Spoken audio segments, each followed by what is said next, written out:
आइए जानते हैं आज की कुछ अंतर्राष्ट्रीय खबरों को। पहले एक नजर आज की हेडलाइंस पर।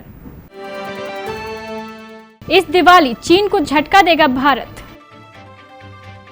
फारूक अब्दुल्ला बोले 370 का मामला चीन खुद उठा रहा। हाथरस पीड़िता के पिता और मां बीमार, अस्पताल जाने से इनकार करने पर सीएमओ पहुंचे थे गांव। मिथिला मास्क और गमछा पहनकर नामांकन दाखिल करने पहुंचे तेज प्रताप यादव। चीन की दादागिरी, 3 दिन से इस देश से जल क्षेत्र में डटे हैं चीनी पोत।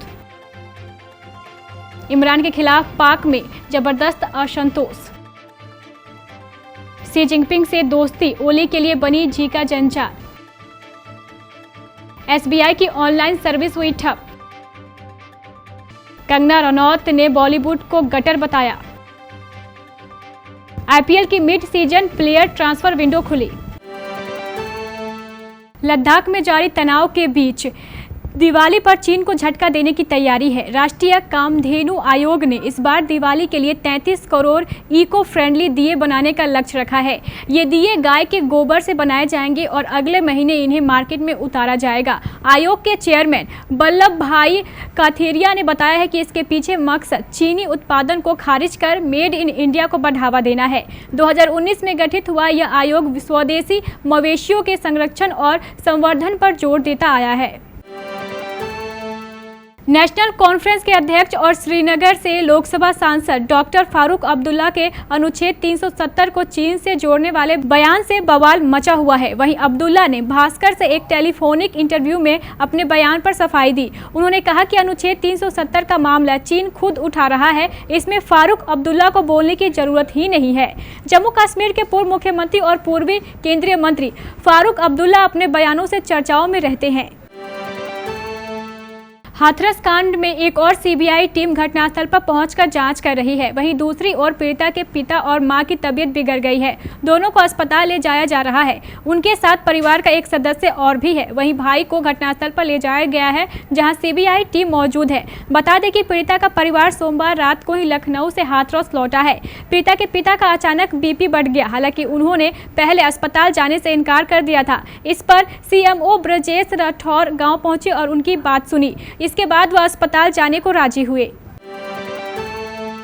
बिहार विधानसभा चुनाव 2020 में राजद के लिए आज का दिन अहम है। एक ओर जहां तेजस्वी यादव राजद के चुनावी अभियान की शुरुआत करेंगे, वहीं दूसरी ओर लालू यादव के बड़े बेटे तेज प्रताप यादव हसनपुर सीट के लिए नामांकन दाखिल कर दिया। तेजस्वी और तेज प्रताप यादव नामांकन की रिटर्निंग ऑफिस के दफ्तर में पहुंचे, जहां विधिवत रूप से तेज प्रताप ने पर्चा भरा। वहीं इस बार राजद 144 सीटों पर चुनाव लड़ रही है।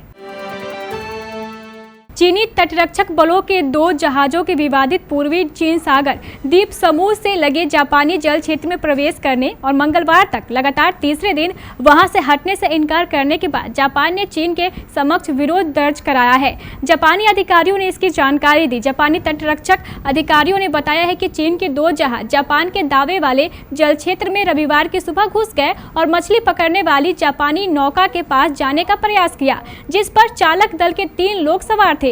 उन्होंने बताया है कि वे अब भी वहां बने हुए हैं और वहां से निकलने की जापानी अधिकारियों के निर्देश एवं चेतावनी को अनसुना कर रहे हैं। पाकिस्तान के प्रधानमंत्री इमरान खान की असलियत पहले से ही सबके सामने है। इमरान खान और पाकिस्तान की पोल अब वहां के सांसद, विधायक और कई नेता भी खोल रहे हैं। खुल के इमरान को सैन्य कठपुतली बताया जा रहा है। कई पाकिस्तानी नेताओं ने देश की बदतर स्थिति, खराब कानून व्यवस्था, पड़ोसियों से खराब रिश्तों के लिए वहां की सेना का हावी होना बताया है। नेपाल के प्रधानमंत्री केपी शर्मा ओली की सरकार लोगों के विरोध का सामना कर रही है। चीन के मामलों पर ओली का मौन नेपाल में लोगों को अखरने लगा है। नेपाल में लोग चीन की हरकतों से तंग आ गए हैं। चीन द्वारा नेपाल की सीमा क्षेत्र में लगातार किए जा रहे अतिक्रमण के खिलाफ बोलने के लिए अब ओली पर दबाव बनाने लगे हैं। हाल की रिपोर्ट के मुताबिक चीन ने हुमला जिले में नेपाली क्षेत्र पर अतिक्रमण कर लिया है।